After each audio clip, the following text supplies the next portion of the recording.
You sit in the quiet center of a storm that only you can truly feel. The world looks at you and sees a mountain of untapped, raw potential. They see the blueprints of a king, but you feel like a hollow ghost. Welcome back to Psychumbra, where we look directly into the sun of your mind. Today, we explore the heaviest burden a human can carry, the gift of choice. You were told since childhood that the world was yours for the taking.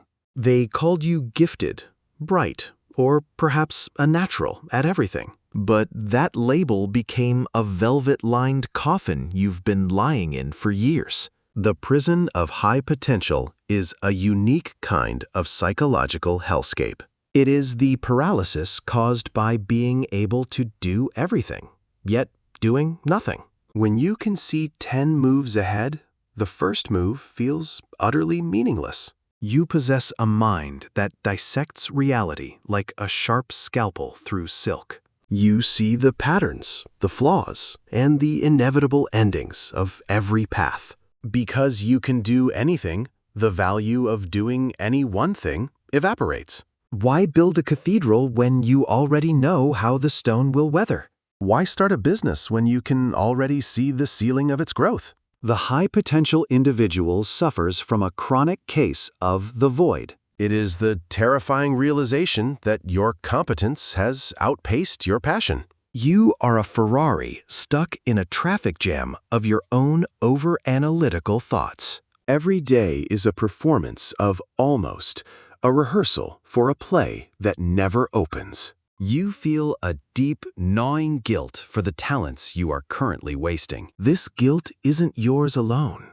It was planted by those who expected greatness. Society loves a prodigy, but it has no map for the adult who stalled out. You have become a librarian of skills you never actually intend to use. You learn, you absorb, you master the basics, and then you simply stop. The thrill is in the acquisition of the how, never in the doing of the work. This is the dark side of the polymath, the addiction to the start line.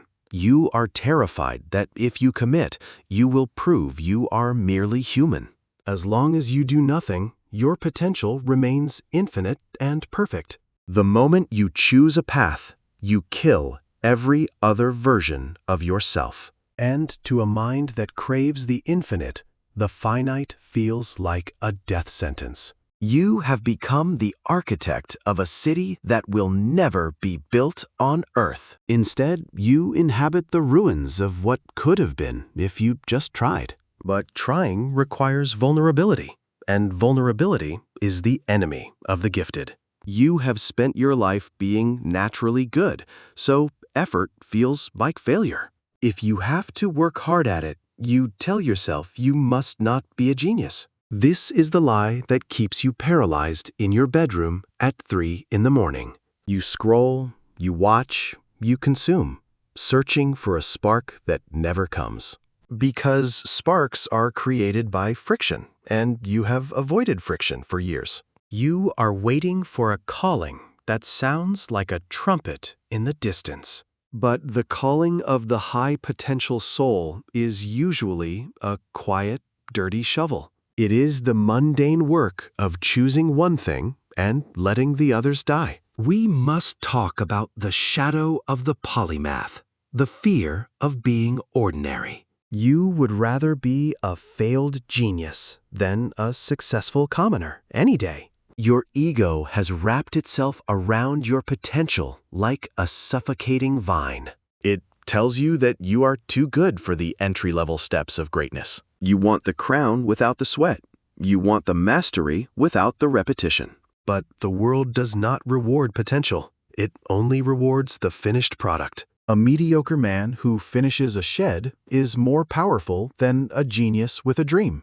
That is a bitter pill to swallow when you've been told you're the smartest in the room. The loneliness of this position is a cold, damp blanket over your shoulders. You look at people who are lesser than you achieving things you should have. You feel a mix of arrogance and self-loathing that poisons your social bonds. You judge them for their simplicity, yet you envy their ability to just move. They are not paralyzed by the infinite.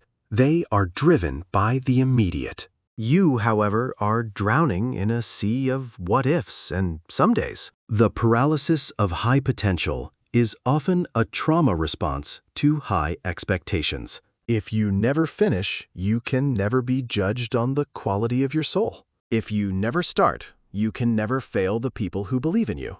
It is a defense mechanism designed to keep your self-image perfectly intact. But an intact self-image in a wasted life is a very poor consolation prize. You are a master of the simulation, running scenarios until they turn gray. You have thought about your future so much that you have already lived it. And because you have lived it in your mind, your body feels no need to move. This is the dopamine trap of the intelligent, the fantasy of the result. You get the rush of the victory without the bruises of the actual battle. But the mind eventually tires of the simulation.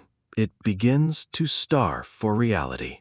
That starvation manifests as the nothing is worth doing nihilism you feel. You see through the social constructs, the money, the fame, the status. You see the strings on the puppets, and you refuse to dance with them. But if you don't dance, you simply sit in the corner while the music plays.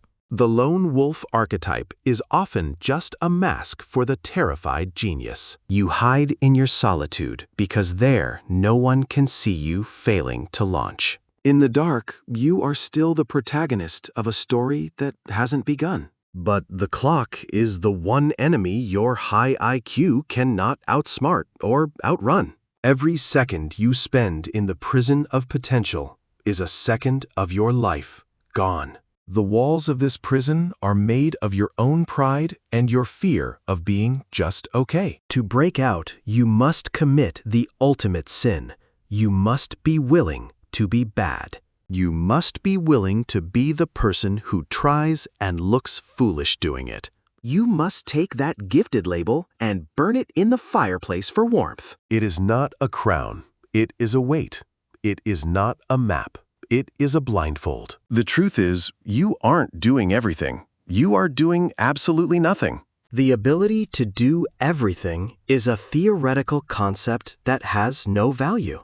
A hammer that can become a saw is useless if it never hits a single nail. You have spent your life being the Swiss Army knife that stays in the drawer. You are afraid that if you use the blade, it might get dull or chipped. But a dull blade that has cut bread is more sacred than a sharp one in a box. The paralysis ends the moment you accept that you are not special. You are just another human being with a limited amount of time and energy. Your potential is not a debt you owe to the world. It is a resource for you. Stop trying to find the perfect path and just find a path that is enough. The nothing is worth doing feeling is a lie told by a tired, overstimulated brain. Meaning is not something you find under a rock. It is something you built. You build it through the grit, the boredom, and the repetition of the work. The shadows of your mind will tell you that this is beneath your dignity. The shadows will whisper that you were meant for something purer than this. Ignore them. The shadows want you to stay in the dark where they live. They want you to remain a ghost so they can keep whispering in your ear.